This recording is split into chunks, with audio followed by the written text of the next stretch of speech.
I started trying to pay attention to the posts I was putting on my social media accounts back in March 2017, but I didn't really start fully planning ahead with my posting until January this year.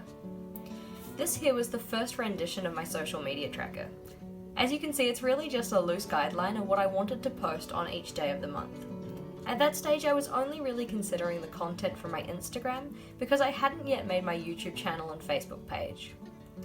Initially, I was trying to post 1 to 2 times a day, so you can see I had a weekly style schedule up the top here that ran from Sunday to Saturday, and then a monthly schedule down the bottom here for other additional posts.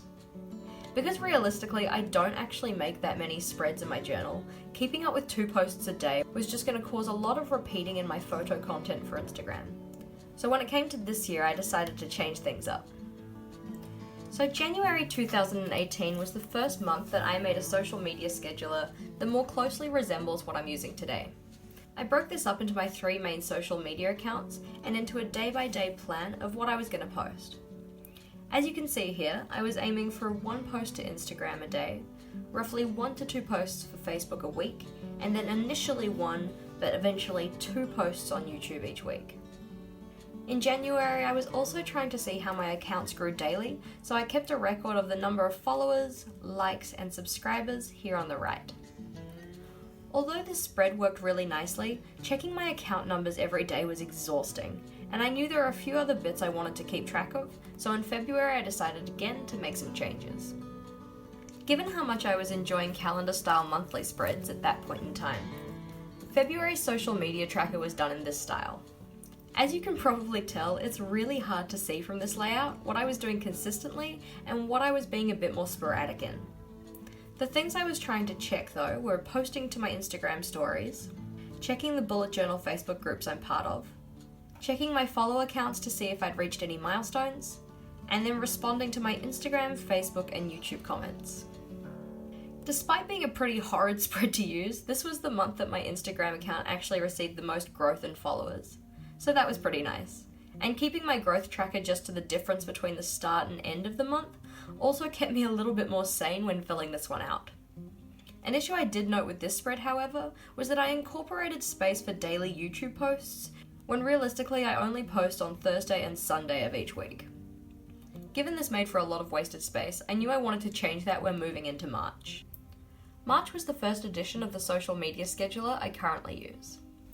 For this one, we have the entire left page dedicated to Instagram, and then this right page being used for the posting to the Facebook groups, YouTube, my account growth, and then a little bit of room at the bottom for some additional notes or the like. For the checkboxes I have on this spread, I have taking photos of my pages and then posting them to Instagram, posting to my Instagram stories, responding to Instagram comments, posting to the Facebook groups I have that are related to bullet journaling, filming, editing, and posting my YouTube videos. For March, I used this small section down the bottom to keep some brief notes about my social media milestones that I reached during that month. I also slightly changed up my growth tracker so that I had the numbers for the start and end of the month for each of my 4 main social media accounts, and then a space here that indicated whether my account grew and by how much. This spread worked so well that I kept it essentially exactly the same when going into April. So as you can see, April's is really just the same spread, but in a different colour. The only thing that I really changed here was that instead of putting down a milestone section, I wrote myself a small goal for May. Given during this month it was holiday time and I was becoming a bit more sporadic in my posting, I knew that for May I wanted to go back to being a little bit more consistent. In May, my scheduler remained mostly unchanged, however I was going for a minimal theme during that month, so the regular checkboxes were replaced by these dots. A large dot meaning that I did that post or I did that task, and a small dot meaning that I didn't get around to it. For this one I also brought back my milestones section, and this is the month that I reached 300 YouTube subscribers. And so now we reach June, my most recently fully completed social media scheduler. This is pretty much exactly the same as the March edition. Now having a look more at how I use this spread, the main posts that I try to plan in advance are those for my Instagram and YouTube. At the start of each month, after I draw this spread out, I like to brainstorm the posts that I want to put out for the month coming up.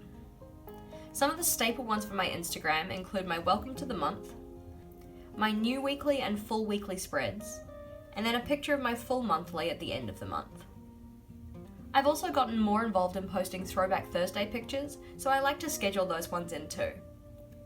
Once I have those main ones in, I can then arrange my other post ideas around them, so things like pictures of my filled out spreads from the prior month, any interesting and new collections I have, and updates of how the spreads I have for the current month are going.